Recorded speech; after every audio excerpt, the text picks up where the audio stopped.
ఏంది బావా అని నువ్వు చేసింది ఏం బాగలేదు. మా అమ్మాయి బాగలేడు చూసొస్తా అని చెప్పినావు. సరే వెళ్ళిరా అని చెప్పిన. ఇక్కడికి వచ్చినాక పూర్తిగా బాగలేడు, హాస్పిటల్ తీసుకెళ్ళాలి, డబ్బులు పంపి అన్నావు. డబ్బులు పంపించిన, చూపించి రావాలి. కానీ నువ్వు ఇక్కడే ఉంటే ఎట్లా చెప్పు? చూడు ఇప్పుడు అమ్మ ఎంత బాధపడుతుంది.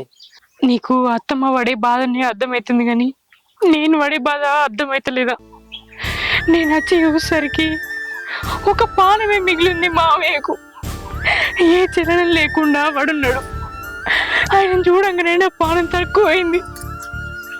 తీసుకుపోయి దవాఖానలో చూపించిన, పక్షవాతం వచ్చింది అన్నారు. 2 రోజులు ఆన్నే ఉంచుకున్నారు. నేను ఒక్కదాన్నే ఉన్నా, ఒక్కదాన్నే ఇంటికి తీసుకొచ్చిన.